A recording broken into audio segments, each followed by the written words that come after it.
Untuk memperbaiki sholat, kuncinya dua. Satu, izin. Untuk memperbaiki sholat, kuncinya dua.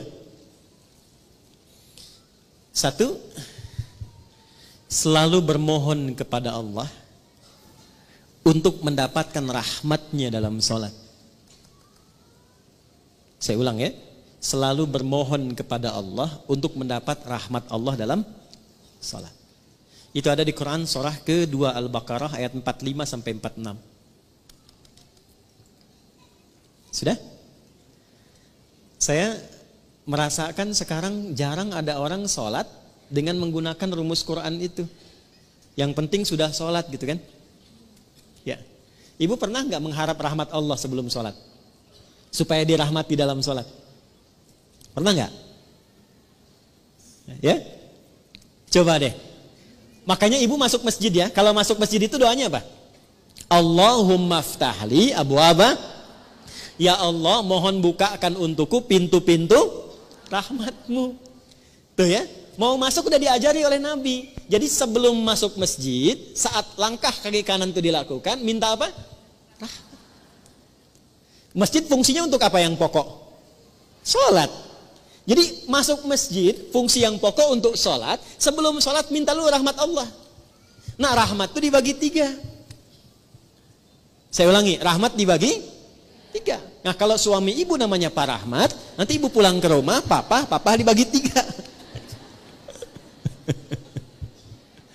Udah, 1. Rahmat itu yang pertama solusi dari semua masalah hidup. Dah.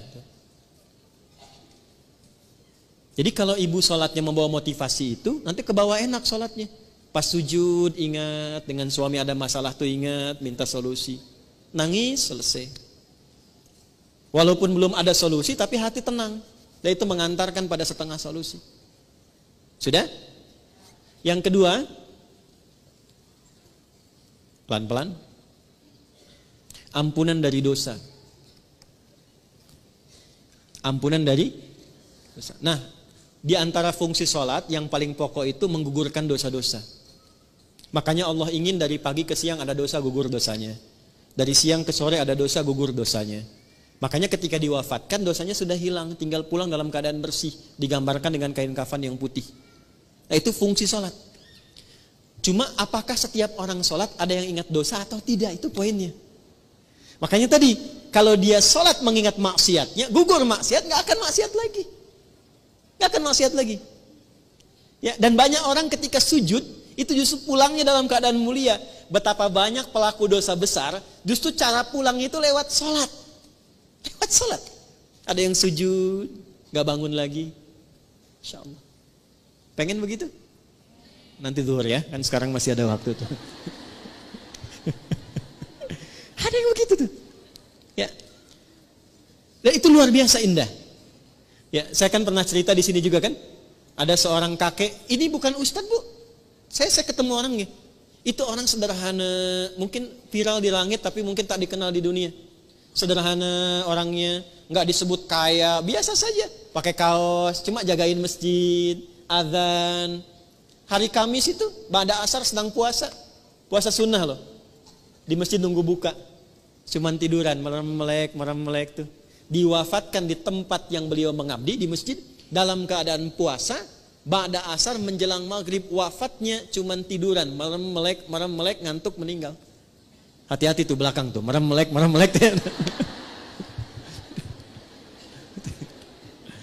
Dua. Yang ketiga, bagaimana caranya supaya saat sholat bisa mengingat ada kesalahan yang diampuni. Maka dibuka dengan bagian ketiga. Perhatikan bagian ketiga. Sudah? Yang pertama tadi apa? Solusi. Berarti jawaban dari doa kan? Yang kedua apa? Ampunan. Yang ketiga, rahmat itu dalam bentuk husnul khatimah. Bentuknya apa? Husnul khatimah. Kalau sudah bicara husnul khatimah artinya ingat wafat. Ingat apa?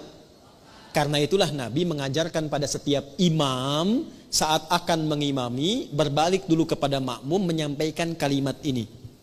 Para jamaah, kita akan sholat. Mohon hadirkan kehusyuan dan rasakan dalam sholat ini, mungkin ini sholat terakhir yang kita tunaikan dan boleh jadi kita akan wafat dalam sujud kita. Itu sunnah. Bahasa Arabnya sallu salatan muwadda. Jamaah, jadikan sholat ini sebagai sholat perpisahan kita untuk bertemu dengan Allah Subhanahu wa ta'ala. Pernah nggak merasakan begitu?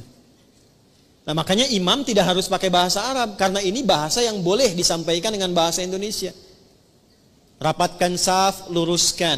Paham tidak? Istau, paham? Tidak. Makanya dijawab sudah tahu, gitu kan? Dah.